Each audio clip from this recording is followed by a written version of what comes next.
ಎಲ್ಲರಿಗೂ ನಮಸ್ಕಾರ. Sweet corn ಅನ್ನು ಲಾಂಗ್ ಟೈಮ್ ಸ್ಟೋರ್ ಮಾಡಬೇಕಾ? 6 ತಿಂಗಳು ಫ್ರೆಶ್ ಆಗಿ ಇಡುವ ಸಿಂಪಲ್ ವಿಧಾನ ಇಲ್ಲಿದೆ, ಬನ್ನಿ ನೋಡೋಣ. ನಾನಿಲ್ಲಿ 3 ಸ್ವೀಟ್ ಕಾರ್ನ್ ಅನ್ನು ತೆಗೆದುಕೊಂಡಿದ್ದೇನೆ. ಇದು ತುಂಬಾ ಫ್ರೆಶ್ ಆಗಿರಬೇಕು ಮತ್ತೆ ಚೆನ್ನಾಗಿ ಇದನ್ನು ಮೊದಲಿಗೆ ತೊಳೆದುಕೊಳ್ಳಿ. ಈ ಕಾರ್ನ್ ಅನ್ನು ನಾವೀಗ ಬಿಡಿಸ್ಕೊಳ್ಬೇಕು. ಅದಕ್ಕೋಸ್ಕರ ನಾನು ಮೊದಲು ಏನ್ ಮಾಡ್ತೇನೆಂದ್ರೆ ಈ ರೀತಿ ಕಟ್ ಮಾಡ್ಕೊಳ್ತೇನೆ. ಒಂದ್ಸಲ ಕಟ್ ಮಾಡಿದ ನಂತರ ಇದನ್ನು ತೆಗಿಲಿಕ್ಕೆ ಸುಲಭ ಆಗ್ತದೆ. ನಾನಿದನ್ನು ನಡುವೆ ಈ ರೀತಿ ಕಟ್ ಮಾಡಿರೋದ್ರಿಂದ ಇದನ್ನು ತುಂಬಾ ಸುಲಭವಾಗಿ ಬಿಡಿಸ್ಲಿಕ್ಕೆ ಆಗ್ತದೆ. ನಿಮ್ಗೆ ಕೈಯಿಂದ ತೆಗಿಲಿಕ್ಕೆ ಕಷ್ಟ ಆಗ್ತದೆ ಅಂತ ಆದ್ರೆ ಬೇಕಾದ್ರೆ ಸ್ಪೂನ್ ಅನ್ನು ಕೂಡ ಉಪಯೋಗಿಸಬಹುದು.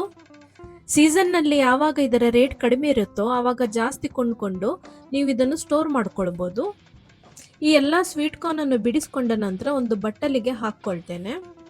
ಅಂದಾಗೆ ಸ್ವೀಟ್ ಕಾರ್ನ್ ನಿಂದ ನೀವು ಯಾವೆಲ್ಲ ಡಿಶ್ ಅನ್ನು ತಯಾರಿಸ್ತೀರಾ ಅಂತ ಕಮೆಂಟ್ ಮೂಲಕ ತಿಳಿಸಿ. ಹಾಗೇನೆ ಸ್ವೀಟ್ ಕಾರ್ನ್ ನಿಂದ ನಾನು ಯಾವ ರೆಸಿಪಿಯನ್ನು ಶೂಟ್ ಮಾಡಿ ತೋರಿಸಬೇಕು ಅಂತ ಅದನ್ನು ಕೂಡ ಕಮೆಂಟ್ ಮೂಲಕ ತಿಳಿಸಿ. ಒಂದು ಪಾತ್ರೆಯಲ್ಲಿ 3/4 ಭಾಗದಷ್ಟು ನೀರನ್ನು ಹಾಕಿಕೊಂಡು ಕುದಿಲಿಕ್ಕೆ ಇಡಿ. ಇದಕ್ಕೀಗ ನಾನು 1 ಟೀ ಸ್ಪೂನ್ ಅಷ್ಟು ಉಪ್ಪನ್ನು ಹಾಕ್ತೇನೆ.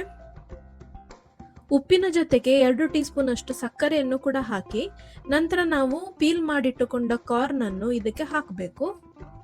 ನಾವಿದಕ್ಕೆ ಸಕ್ಕರೆ ಯಾಕೆ ಹಾಕ್ತೇವಂದ್ರೆ ನಾವಿದನ್ನು ಲಾಂಗ್ ಟೈಮ್ ಸ್ಟೋರ್ ಮಾಡೋದ್ರಿಂದ ದಿನ ಹೋದಾಗೆ ಇದು ಸಪ್ಪಗಾಗಿ ಬಿಡ್ತದೆ. ಅದಕ್ಕೋಸ್ಕರ ಮೊದಲೇ ನಾವು 1-2 ಟೀ ಸ್ಪೂನ್ ಸಕ್ಕರೆ ಹಾಕಿದ್ರೆ ಇದರ ಸ್ವೀಟ್ನೆಸ್ ರಿಟೈನ್ ಆಗ್ತದೆ ಅಂತ. ಕುದಿಯುತ್ತಿರುವ ನೀರಿಗೆ ಇದನ್ನು ಹಾಕಿದ ಮೇಲೆ ಒಂದ್ಸಲ ಸ್ಟರ್ ಮಾಡಿ. ನೀವು ಇದನ್ನು ಎಷ್ಟು ಹೊತ್ತು ಬಾಯ್ಲ್ ಮಾಡಬೇಕು ಅಂತ ನಿಮಗೆ ಕ್ವಶನ್ ಇರ್ಬೋದು. ನೀವು ಸುಮಾರು 3-4 ನಿಮಿಷ ಮಾತ್ರ ಇದನ್ನು ಬಾಯ್ಲ್ ಮಾಡಿದ್ರೆ ಸಾಕು. ನೀರಿನಲ್ಲಿ ಈ ರೀತಿ ಪಾಪ್ ಆಗ್ತಿದೆಯಲ್ಲ, ಆ ಸ್ಟೇಜಿಗೆ ಬರುವಾಗ ಗ್ಯಾಸ್ ಅನ್ನು ಆಫ್ ಮಾಡಿ.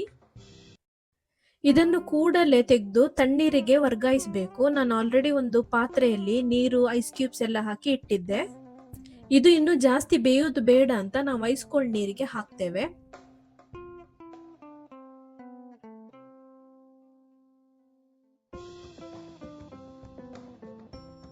ಇದನ್ನು ಸಂಪೂರ್ಣವಾಗಿ ತಣ್ಣಗಾಗ್ಲಿಕ್ಕೆ ಬಿಡಿ. ನಂತರ ಬಸಿದುಕೊಂಡು ಇದರ ನೀರನ್ನೆಲ್ಲ ತೆಗೆಯಿರಿ.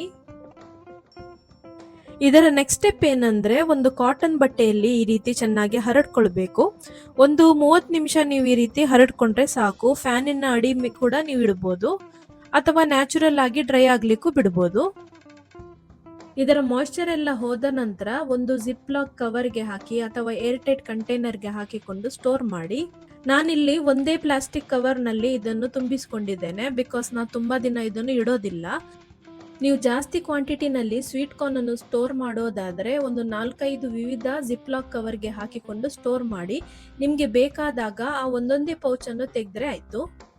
ಈ ಮೆಥಡ್ ಅನ್ನು ಉಪಯೋಗಿಸಿ ಸ್ವೀಟ್ ಕಾರ್ನ್ ಅನ್ನು ಸ್ಟೋರ್ ಮಾಡಿ ನಿಮಗೆ ಬೇಕಾದಾಗೆಲ್ಲ ಸೂಪ್, ಸ್ಯಾಂಡ್ವಿಚ್, ಗ್ರೇವಿಯನ್ನೆಲ್ಲ ಎಂಜಾಯ್ ಮಾಡಿ. ಹಾಗೆಯೇ ಈ ವಿಡಿಯೋ ಬಗ್ಗೆ ನಿಮ್ಮ ಅನಿಸಿಕೆಯನ್ನು ಕಮೆಂಟ್ ಮೂಲಕ ತಿಳಿಸಿ. ಎಲ್ಲರಿಗೂ ಧನ್ಯವಾದಗಳು.